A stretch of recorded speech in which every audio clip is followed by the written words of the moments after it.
Olá, queridos amigos, sejam bem-vindos ao canal Fala Sério Pastor.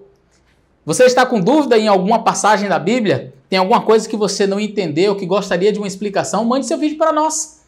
Nós teremos o prazer em colocar você aqui no canal e responder a sua pergunta. Você pode enviar pelo meu Instagram, você manda um direct, está aparecendo aí embaixo o meu Instagram, e aí você manda o seu vídeo e a gente vai ter o privilégio de responder a sua pergunta, tá bom? Hoje nós vamos responder uma pergunta muito interessante sobre uma passagem difícil na Bíblia, que está no livro de 1 João. Então, se você não é inscrito ainda no canal, já se inscreva, compartilhe esse canal com seus amigos, esse vídeo com seus amigos e deixe nos comentários qual a sua opinião a respeito, tá bom? Fica com a gente aí então até o final.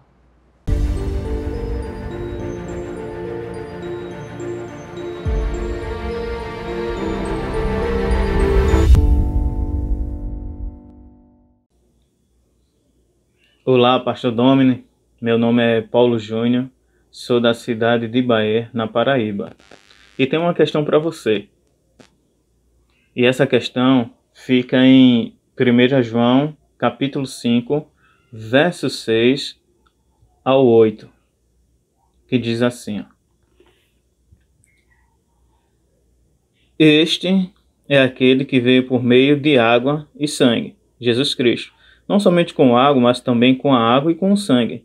E o Espírito é o que dá testemunho, porque o Espírito é a verdade. Pois há três que dão testemunho no céu, o Pai, a Palavra e o Espírito Santo, e os três são um. E três são os que testificam na terra, o Espírito, a água e o sangue. E os três são unânimes num só propósito. Pastor, esse último verso. E três são os que testificam na terra, o Espírito, a água e o sangue. E os três são unânimes num só propósito. Em que contexto João escreveu isso? O que ele estava pensando? Porque não parece claro. E a outra questão é, às vezes que aparecem mandamentos, esses mandamentos estão ligados à lei, aos 10 mandamentos ou alguma outra instrução. Elas se repetem mais ou menos 14 vezes, tanto em 1 João quanto em 2 João, juntando tudo 14 vezes. Então, quando se refere a mandamentos, está falando da lei, da Torá ou de alguma outra instrução? Muito obrigado, Excelência. Abraço. Fala sério, pastor. Muito obrigado, meu querido amigo Paulo Júnior, sempre nos acompanhando aí no nosso canal. E eu sei que tem uma galera também aí de João Pessoa, da Paraíba, que tem acompanhado o nosso canal já há algum tempo. Um grande abraço para vocês, é bom ter vocês aqui. Eu vou fazer o seguinte, Paulo. Eu vou responder o seu vídeo de trás para frente, pode ser? É que essa última pergunta demanda menos tempo, ela é mais simples. A palavra mandamento, ela pode ser vista das duas formas. Mandamentos pode referir-se aos 10 mandamentos, mas pode referir-se também a todas as ordenanças de Deus, todos os mandatos de Deus. Via de regra, quando a gente ouve os mandamentos do Senhor, as leis do Senhor, é uma referência à totalidade das leis, o que abrange necessariamente os 10 mandamentos. Mas em casos mais específicos, a gente vai perceber pelo próprio contexto que a palavra ali, a expressão é uma referência de fato aos 10 mandamentos. Há contextos, por exemplo, em que cita algum dos mandamentos, não é? Por exemplo, quando Jesus conversa com o jovem rico ele pergunta assim, Senhor, o que eu farei para herdar a vida eterna? Jesus diz, guarda os mandamentos. Então dá a impressão de que é uma totalidade de todas as ordenanças. Mas aí ele pergunta quais? Né? Jesus poderia ter dito assim, todos os mandamentos. Mas aí ele, de maneira específica, ele começa a citar mandamento por mandamento. Não matarás, não adulterarás. Ah, tá, são os 10 mandamentos. Isso eu já faço desde criança. Então, vai depender do contexto. Eu não tenho condições de fazer uma análise de todos os textos da Bíblia onde a palavra mandamento aparece, ou mandamentos, e dizer para você, aqui é mandamento referindo-se aos 10 mandamentos. Não, aqui é referindo-se a todos os mandamentos de Deus, os mandatos de Deus. Então, é bem verdade que quando a Bíblia fala dos mandamentos de maneira geral, como eu já mencionei, ela automaticamente está incluindo aí os 10 mandamentos. Mas há momentos em que ela faz isso de maneira específica e pontual, ok? Agora vamos à sua segunda pergunta. A sua segunda pergunta, ela diz respeito ao livro de 1 João capítulo 5, que é conhecido como a coma joanina, ou a interpolação joanina. 1 João capítulo 5 e os versos 7 e 8. Diz assim: porque 3 são os que testificam no céu, o Pai, a Palavra e o Espírito, e estes 3 são um. E 3 são os que testificam na terra, o Espírito e a água e o sangue, e estes 3 concordam num. Bom, Excelência, eu estou aqui com o meu Novo Testamento Interlinear. Eu vou ver se eu consigo colocar a imagem para você poder acompanhar aí o texto em grego e as expressões em português abaixo. O texto grego diz assim: Hoti presesin hoi martiruntes, to pneuma kai to rido kai to haima kai hoi pres esto enesin. Então, literalmente traduzindo, esse texto ficaria da seguinte maneira, seguindo os manuscritos mais antigos, tá? Porque 3 são os que testemunham, o Espírito e a água e o sangue. E os 3, para uma só coisa, são. Então, como você pode perceber da leitura que eu fiz, ela é um pouquinho diferente da que eu fiz na minha Bíblia, do verso 7 e verso 8. Porque o verso 7 diz... são 3 os que testificam no céu, o Pai, a Palavra e o Espírito Santo, esses 3 são um. E os 3 testificam na terra, o Espírito, a água e o sangue. Bom, o Espírito, a água e o sangue está aqui. E estes 3 concordam num, que é essa última expressão que eu li aqui do grego. Esses 3 estão em comum acordo, concordam num só pensamento. A ideia é mais ou menos essa. Tá, mas de onde é que veio então o Pai, a Palavra e o Espírito Santo? Não é? De onde é que veio esta ideia? Para responder essa pergunta, é importante nós conhecermos um pouquinho da equidótica, ou seja, a crítica textual, também conhecida como a baixa crítica. É quando você faz a análise comparativa de vários manuscritos para então você chegar a uma ideia do texto mais próximo ao original, uma vez que nós não temos mais o original. Os autógrafos, eles se perderam com o tempo. Então, como nós temos apenas cópias de cópias de cópias, então nós fazemos o trabalho da crítica textual, que é exatamente comparar a quantidade de cópias que tem sobre aquele mesmo texto e então chegar a um denominador comum. Eu tenho aqui em minhas mãos o livro que eu até mencionei no meu vídeo passado, que é o livro Interpretando as Escrituras. E esse livro vai tratar deste verso. E diz o seguinte aqui, olha, na página 345, diz o seguinte, olha, sobre as evidências dos manuscritos.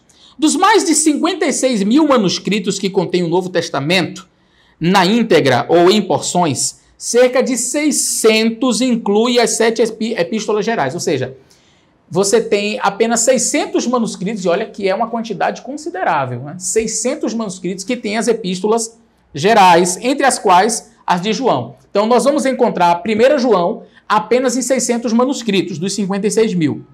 As palavras adicionais à interpolação joanina, estas palavras que eu li do verso 7, o Pai, o Filho, o Pai, a Palavra e o Espírito, esta interpolação, ela vai ser encontrada, diz aqui, em apenas 8 destes 600 manuscritos. Quer dizer, você tem 56 mil manuscritos, dos 56 mil você vai encontrar aí 600 que tem a carta de 1 João, e aí destes 600, 8 terão esta interpolação. Uou! Se 8 tem, então vamos ver quais são estes 8.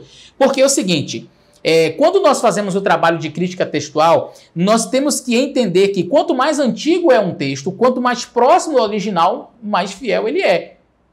Correto? Veja, se eu tenho um texto que foi escrito no 1º século depois de Cristo, tá? Imagine aí o livro de 1 João, a carta de 1 João, foi escrito no 1º século.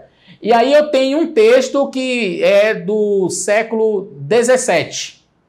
E você tem um texto que é do século 2. Qual você acha que é mais fiel ao original? Claro que é o do século 2, porque está muito mais próximo do original. Então, quanto mais próximo do original, nós temos maior fidelidade no texto, ok? Vamos então ver aqui, destes 8, quantos são antigos. Vamos ver aqui. Olha só o que diz o texto. A informação que temos a respeito desses 8 manuscritos é que nenhum deles pertence ao grupo dos manuscritos mais antigos. Opa, aqui nós já temos o primeiro problema. Nenhum deles faz parte do grupo dos manuscritos mais antigos.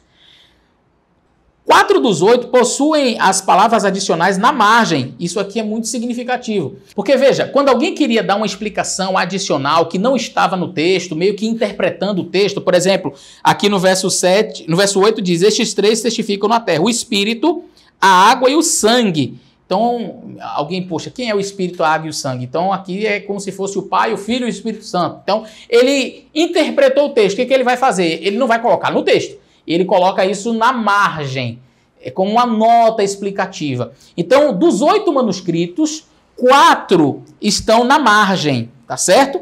4 estão na margem. E apenas um deles é anterior ao século XVI.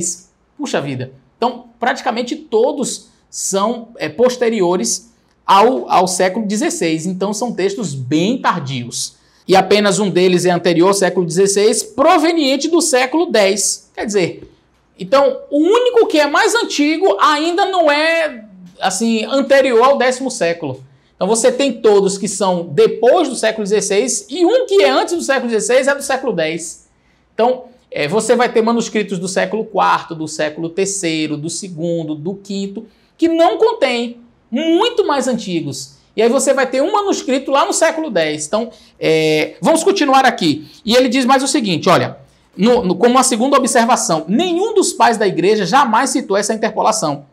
E quando nos lembramos das inúmeras controvérsias trinitaristas do terceiro e do quarto século, aquelas controvérsias ali de Ário, por exemplo, esse texto, se ele fosse conhecido, teria sido utilizado. E é justamente o que o autor diz.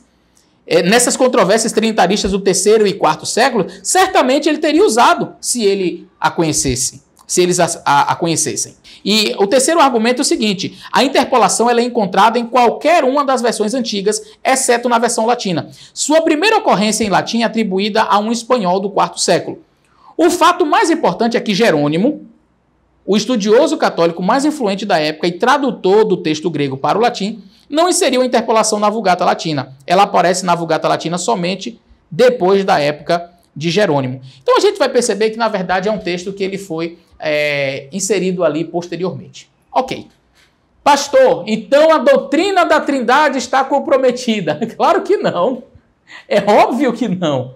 A doutrina da Trindade não depende de 1 João capítulo 5, versos 7 e 8. A doutrina da Trindade ela é bíblica. Você vai encontrar a Trindade em toda a Bíblia. A propósito, eu convido você aqui no meu site mesmo, você vai colocar lá na playlist Trindade, eu tenho uma série de vídeos só sobre a Trindade. E você vai perceber que eu nunca precisei usar 1 João capítulo 5 para provar a Trindade na Bíblia, porque é um assunto bíblico. Então, qual que é a conclusão que nós chegamos acerca desse texto? Aqui diz o seguinte, eu quero ler a própria conclusão do artigo escrito aqui deste livro. E diz o seguinte, olha, a história do texto na língua original mostra claramente que a versão King James, que é a versão que traz esse texto, com esta interpolação, porque ela segue o texto recebido, né, o Textus Receptus, que é um texto de Erasmo de Roterdã, tá certo? Então isso aí é mais voltado para a crítica textual, depois vocês podem pesquisar um pouquinho mais sobre isso. Mas a King James Version, ela vai seguir do Textus Receptus e foi acrescentado exatamente nesse Textus Receptus a coma joanina, tá? Então vamos lá. A história do texto na língua original mostra claramente que a King James Version é imprecisa nesse ponto. Constituiria isso uma grave acusação contra essa versão? Claro que não. Dizer que a King James é imprecisa nessa passagem não significa afirmar que todas as versões dessa tradução devem ser descartadas. Na realidade, as discrepâncias que ocorrem entre o texto grego no qual se baseou a King James e o texto grego no qual se basearam as traduções modernas constituem menos de 5%, e nenhuma doutrina cardeal foi afetada por essa pequena margem de divergência. É aquilo que nós falamos no vídeo anterior. é aquilo que nós falamos no vídeo anterior. As pequenas divergências, as pequenas discrepâncias, elas não alteram o conteúdo total da Bíblia. Nenhuma doutrina foi afetada, ok? Se bem que esse texto não se enquadra perfeitamente naquilo que nós abordamos no vídeo anterior, que são das discrepâncias que existem dentro dos próprios autores da Bíblia, porque no caso desse texto aqui, claramente foi algo posterior, é uma interpolação posterior de um copista, não é o mesmo caso, por exemplo, de discrepâncias dentro da Bíblia, mas esse detalhe inserido pelo copista, primeiro, não vai diminuir a verdade bíblica da Trindade, porque alguém poderia dizer assim, tá vendo aí, vocês precisam desse texto que é para provar a Trindade. Absolutamente não. Nós acreditamos na Trindade e não precisamos necessariamente usar 1 João capítulo 5 para provar esta doutrina que é bíblica. Tá? A propósito, nós não temos uma doutrina baseada em um verso só. As doutrinas bíblicas, elas formam um conjunto, elas são baseadas num conjunto de textos. Tá? E o outro aspecto é que nós não podemos descredibilizar a Bíblia ou achar que a Bíblia ela tá toda corrompida, como algumas pessoas fazem, né? Vão logo para o extremo. E porque tem a interpolação, então tá vendo aí, a Bíblia é cheia de problemas, porque as pessoas mexeram na Bíblia. Esses exageros acabam atrapalhando.